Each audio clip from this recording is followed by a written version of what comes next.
밭에 감추인 보화와 같으니 사람이 이를 발견한 후 숨겨두고 기뻐하며 돌아가서 자기의 소유를 다 팔아 그 밭을 사니라. 같이 읽겠습니다.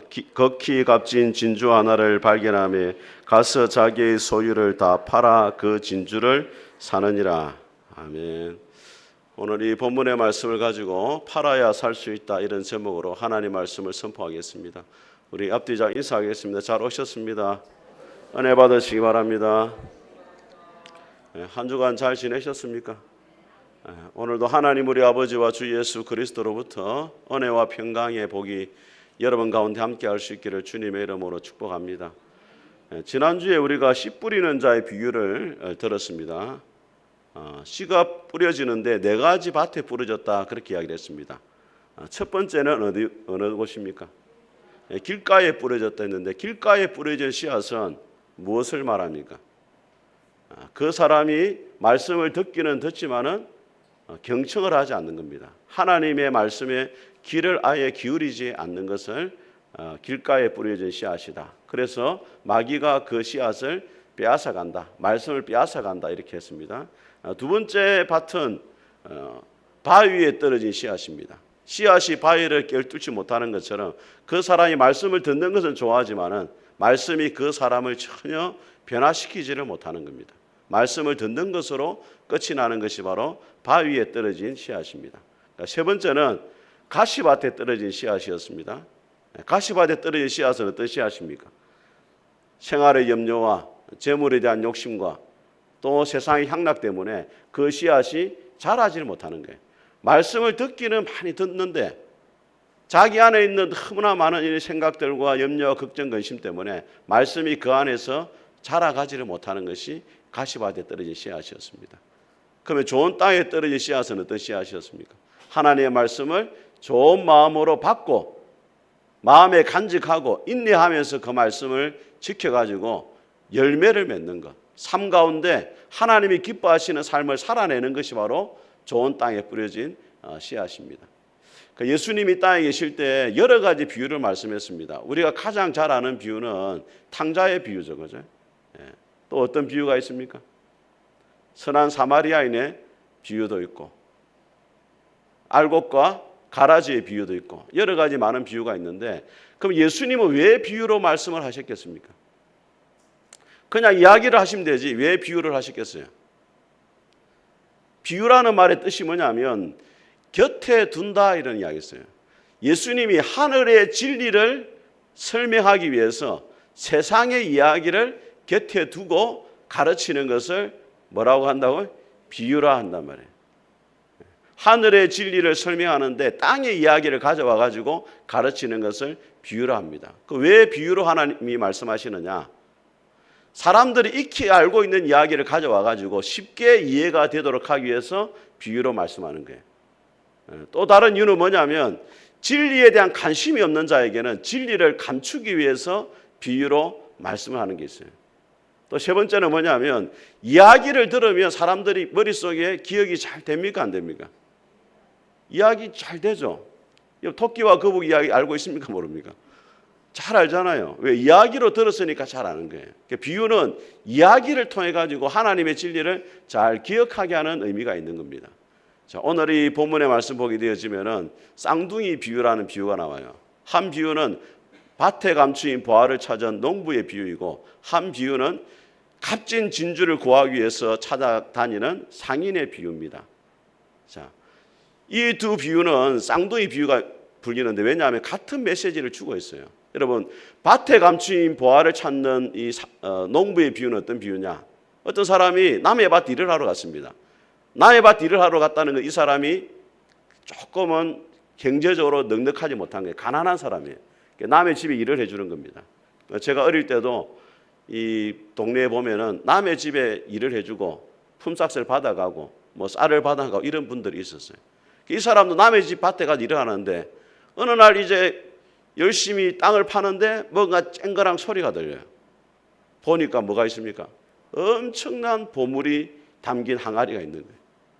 왜 이 항아리가 땅속에 있느냐? 그 당시에는 은행이 없었어요. 지금은 돈이 있으면 은행 갖다 맡기면 되잖아요. 그 당시에 은행이 없었기 때문에 전쟁이 일어나거나 무슨 문제가 생기면은 이제 이 보물을 땅에 묻어두고 가야 되는 거예요. 그래 이 사람이 묻어뒀는데 갑자기 죽어버리잖아요. 그러면 이 보물이 주인 없는 보물이 되는 거예요. 그래가지고 이 사람이 보물을 발견해가지고 이걸 묻어두고 돌아가가지고 자기의 전 재산을 팔아가지고 그 밭을 샀다는 이야기가 밭에 감추인 보물을 찾은 농부의 비유입니다.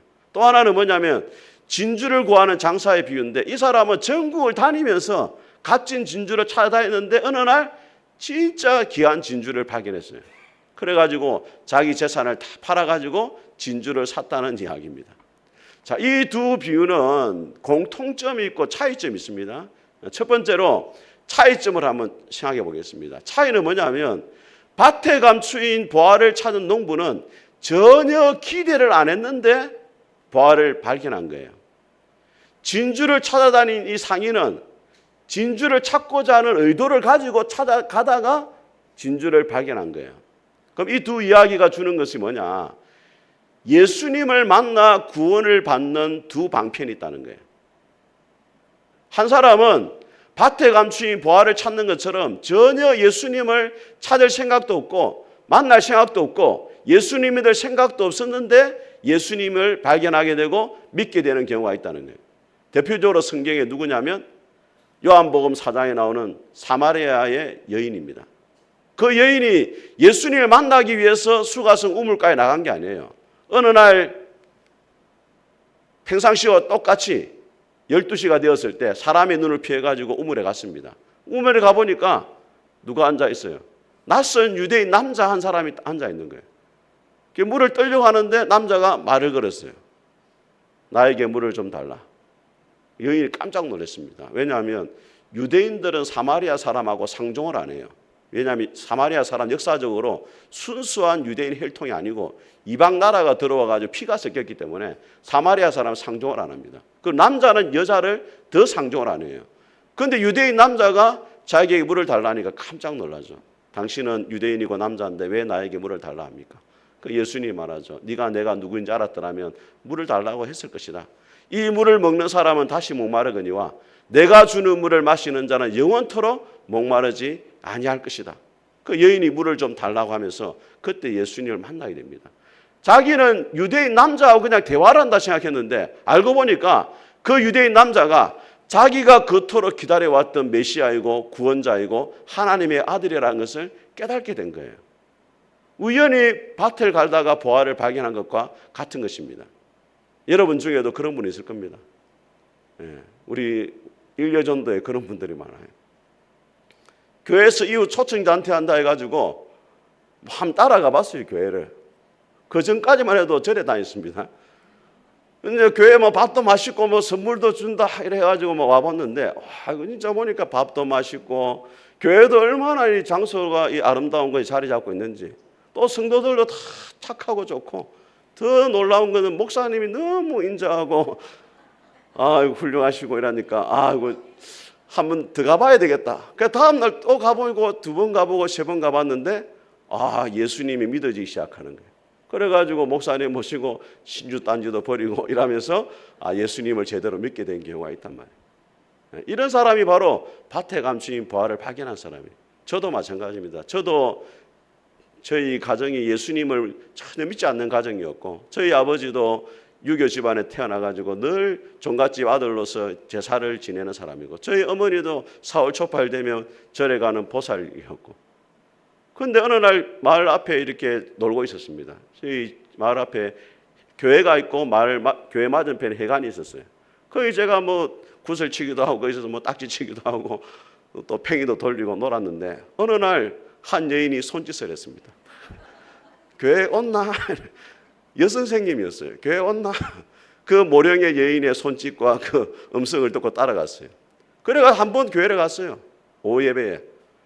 그런데 그때부터 계속 한 번도 교회를 안 빠졌어요. 그러다 보니까 예수님이 믿어지고 하나님이 믿어지고 그래가 제가 목사가 되었죠. 이사야 58장에 뭐라 말하냐면 나는 나를 구하지 않는 자에게 물은 바 되었고 도와달라고 하지 않는데 하나님 도와줬다는 거예요. 찾지도 않는 자에게 찾아낸 바 되어졌다. 하나님을 찾지도 않았는데 내가 여기 있다라고 하나님이 자기를 보여줘가지고 만나주시는 하나님이라는 거예요.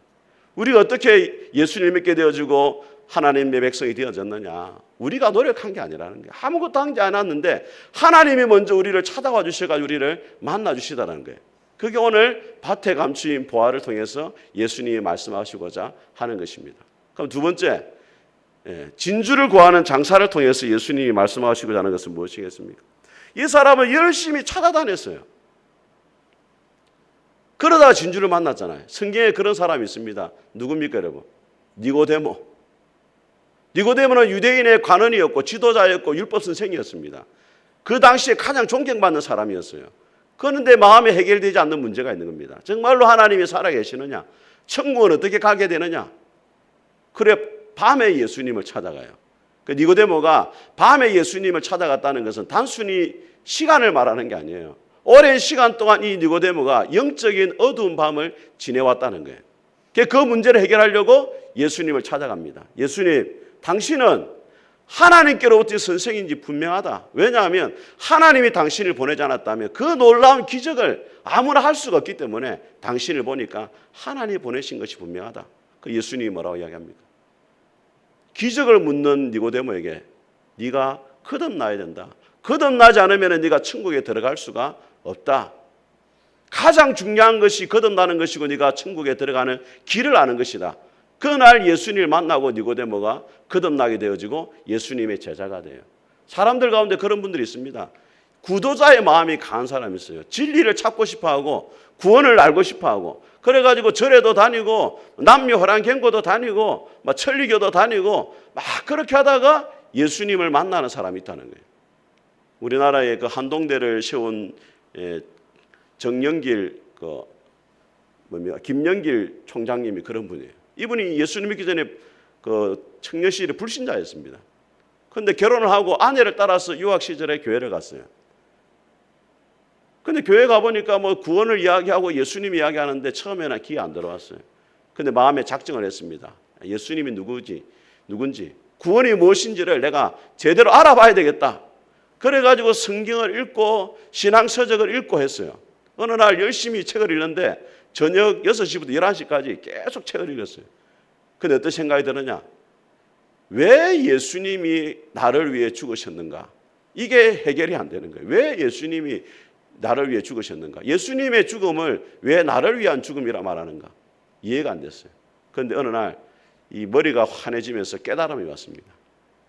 죄인을 살리기 위해서는 다른 사람이 대신 죽어줘야 되는데 죄인은 사람이기 때문에 하나님은 죽을 수가 없기 때문에 예수님을 인간의 몸을 입게 하시고 이 땅에 보내셔가지고 죄인인 우리를 위해서 죽게 하셨구나.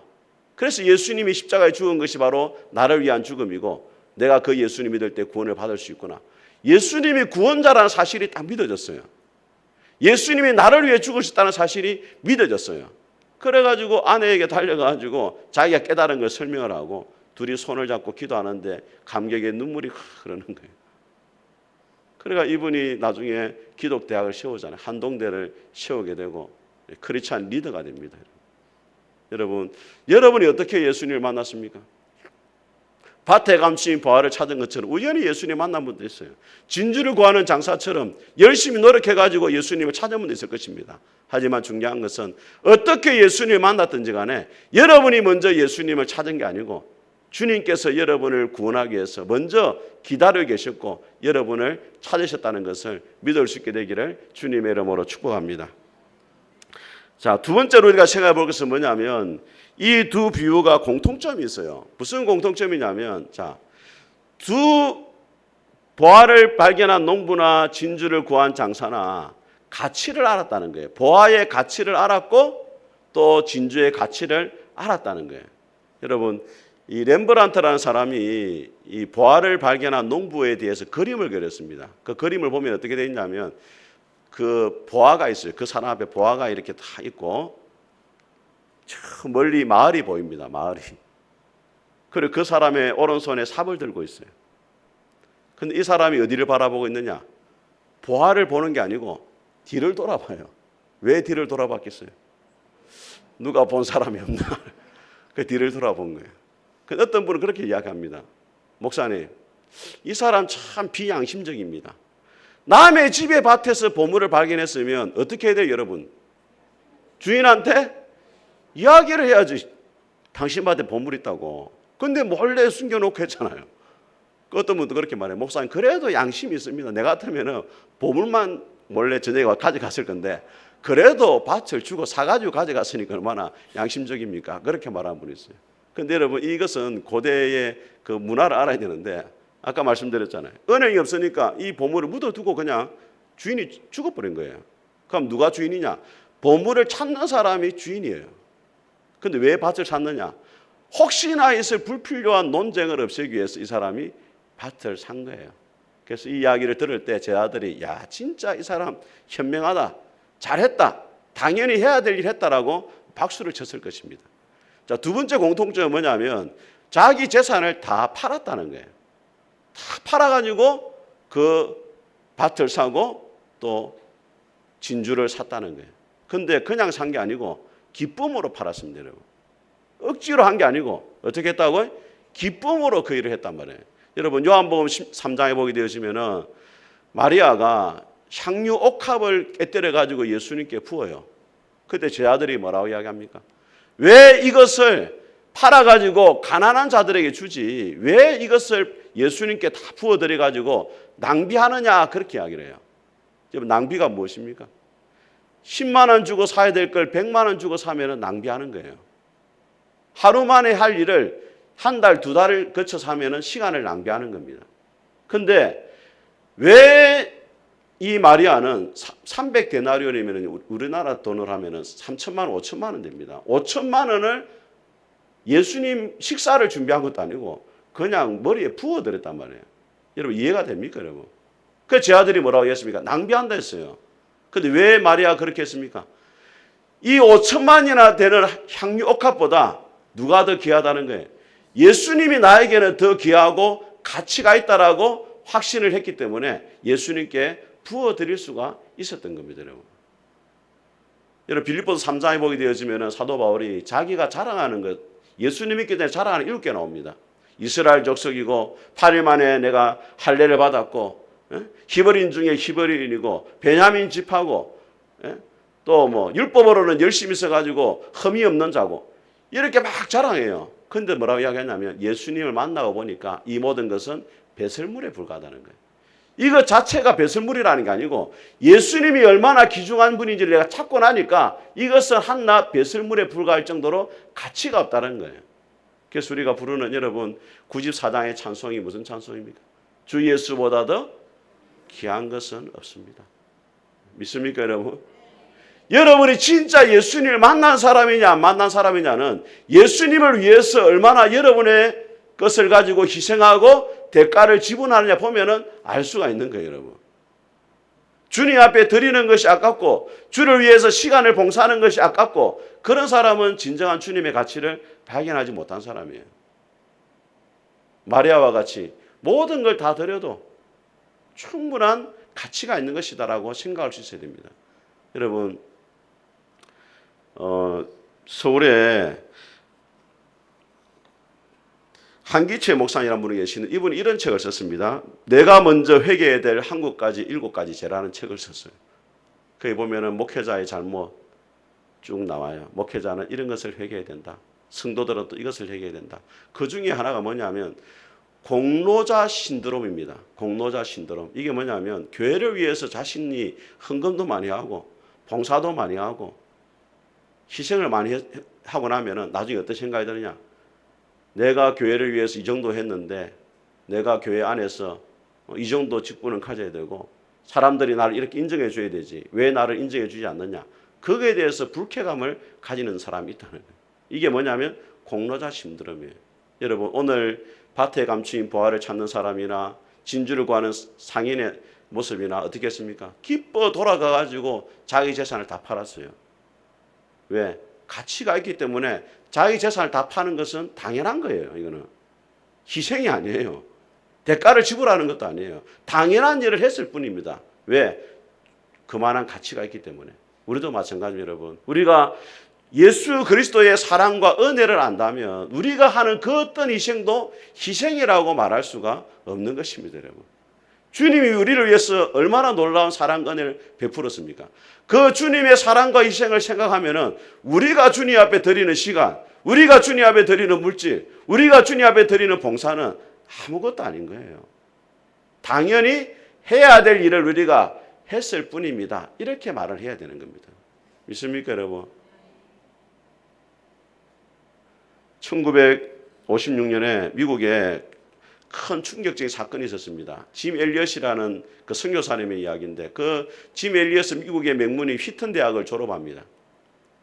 미국은 스포츠를 많이 하잖아요.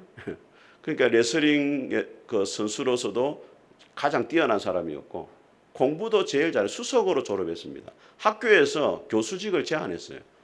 근데 짐 엘리엇이 어떻게 하느냐? 교수직도 다 뿌리치고 29살의 나이에 나중에 그 에콰도르의 아쿠아족이라는 거기에 선교지로 떠납니다. 식인종이 있는 그 밀림 지역으로. 아내와 결혼을 하고 나서. 아내는 잠시 이제 베이스 캠프 가던 데 있고 4명의 선교사가 비행기를 타고 저 부족으로 들어가요. 근데 석 달이 지나도 돌아오질 않습니다. 소식이 없어요. 그래서 조사를 해보니까 도착하자마자 그 원주민들의 창과 칼에 해가지고 죽은 거예요. 놀라운 사실은 품속에 보니까 선교사님들 품속에 총이 있었어요. 총이 있었는데도 반항을 하지 않고 그대로 다 죽은 거예요.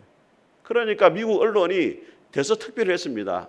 타이틀이 뭐냐면 왜 이렇게 불필요한 낭비를 했느냐는 거예요. 복음도 전하지 못하고 1년이고 2년이고 있으면서 교회를 세우지 못하고 도착하자마자 죽었기 때문에 불필요한 낭비를 했다. 그렇게 언론이 보도를 했어요. 그런데 이 엘리엇의 아내가 이렇게 이야기를 했습니다. 낭비라니요. 왜 그런 말씀을 하십니까? 나의 남편은 어렸을 때부터 이 순간을 위해 준비했던 사람입니다. 내 남편은 이제야 그 꿈을 이룬 것뿐입니다. 이후로 다시는 내 남편의 죽음을 낭비라고 말하지 마십시오. 나중에 이 죽은 선교사의 아내들이 다시 들어가요. 그래가지고 설명을 합니다. 당신들이 죽였던 사람들이 내 남편이고 내 가족이다. 그래가 이 부족 전체가 하나님 앞에 돌아오게 되어집니다. 그래가지고 나중에 이 짐 엘리엇 아내가 엘리엇 일기를 탁 모아가지고 책을 내는데 그 엘리엇 일기에 이런 글이 적혀 있었습니다. 결코 놓치지 말아야 하는 것을 위해서 언젠가는 놓아야 하는 것을 포기하는 사람은 어리석은 사람이 아니다. 결코 놓치지 못할 것을 얻기 위해서 언젠가는 놓아버려야 될 것을 포기하는 사람은 어리석지 않다는 거예요. 사람들이 보기에는 짐 엘리엇이 광신자고 지나친 사람이지만은 그가 그렇게 할 수 있던 것은 뭐냐면 결코 놓치지 못할 주님을 발견했기 때문에 언젠가 놓아버릴 것을 기꺼이 내어놓을 수가 있었다는 것입니다. 사랑하는 성도 여러분, 여러분은 인생의 가치를 어디에 두고 있습니까? 여러분은 정말로 예수님 안에서의 그 가치를 발견했습니까? 그렇다면 여러분은 예수님을 위해서 무엇을 팔고 있습니까? 어떤 대가를 지불하고 있습니까? 오늘 밭에 감추인 보화를 발견한 농부처럼 또 값진 진주를 구한 이 상인처럼 정말로 여러분들이 가장 귀한 주님을 위해서 모든 것을 언제든지 내려놓을 수 있는 또 당연히 그 일을 할 수 있는 저와 여러분이 될 수 있기를 주님의 이름으로 축복합니다. 우리 같이 한번 찬송하겠습니다. 내가